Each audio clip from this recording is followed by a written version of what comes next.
Hop là. Salut à tous.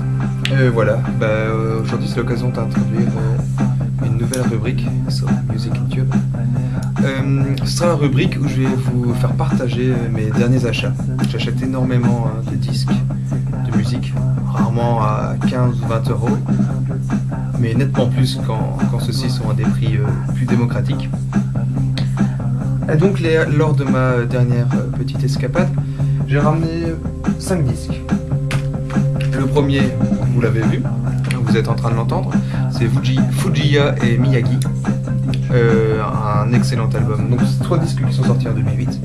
Cet excellent album, ils étaient en concert il y a quelques semaines aux Nuits Botaniques, en première partie de Bonobo et d'Ezekiel. Et sur leur stand de merchandising, ils vendaient ce disque à 10 euros. J'ai beaucoup hésité, finalement j'ai résisté. Et voilà, là je l'ai trouvé. Il est en état pas génial. Mais quand même il est assez récent, donc ça me fait plaisir de l'avoir. En plus la pochette à l'intérieur est assez géniale. Sans voir les paroles, il y a plein de dessins assez cool. Voilà, un album pour 2 euros. Donc, une belle affaire. Dans les trucs intéressants, tout n'est pas intéressant. Et cet album, aussi sorti en 2008, qui est Dan le Sack Against Scroobius Pip. Alors, je ne suis pas certain de la prononciation, vous allez peut-être pouvoir m'aider. Dan ou Dan le Sack Against vs Scroobius Pip, l'album Angels. Alors c'est un mélange c'est plutôt orienté hip-hop, mais c'est un peu fourre-tout. C'est un mélange de hip-hop, d'électro, de grime, de beaucoup de choses. Et la pochette est absolument géniale. Et l'album, j'ai pas encore eu l'occasion de bien l'écouter, mais ça s'annonce pas mal. Voilà, 2 euros aussi. Autre album sorti en 2008. C'est le dernier album de Moby, Last Night. Alors Moby, il y a quelques années, c'était une petite référence en matière de musique électronique. Depuis, ça fait longtemps que j'ai pas suivi en fait. Voilà, là, son dernier album pour 2 euros, je me suis aussi laissé tenter en me disant que ça ne peut pas être si mauvais que ça. Bon, les 2 derniers, un peu honte de vous les montrer. 2 souvenirs d'adolescents. D'abord le premier, et peut-être pas si mal, c'est The Offspring avec Rise and Fall, Wedge and Grace, le dernier album de Offspring.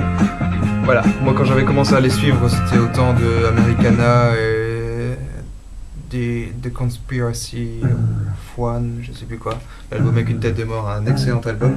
Donc voilà, maintenant ces albums datent de 10 ans. Ça me fait toujours autant plaisir de les réécouter, puisque j'ai aussi leur best-of. Et donc voilà, cet album sorti l'année passée, là il est dans un état nickel. Je sais pas s'il avait bien été chroniqué ou pas, ce sera l'occasion pour moi de découvrir. 2 euros aussi. Bon, en Spring font toujours un travail assez génial dans les graphismes, avec à l'intérieur les paroles et toujours des dessins, des dessins bien sympathiques. Voilà, dernier album, voilà, celui dont j'ai le plus honte, c'est pour ça que je le passe en dernier. C'est le double, non pas le double, l'album live que Muse a sorti l'année passée. C'est le live qu'ils avaient donné à Wembley en juin 2007. Bon, l'album c'est d'abord un CD audio de 14 plages et le live DVD de 20 plages. Voilà, Muse c'est pour moi aussi un souvenir d'enfance. J'ai commencé à écouter Muse quand j'avais 16, 17, 18 ans. C'est le premier concert que j'ai fait, j'ai déjà vu 2 fois en live. Et bon là il est dans un état nickel. Le CD à mon avis je vais pas trop l'apprécier, mais en DVD... Dans le stade de Wembley, ça peut être pas mal. Donc voilà, mes premiers achats, j'ai eu tout ça pour 10 euros, donc j'espère venir au courant de mes prochains achats. Tchuss.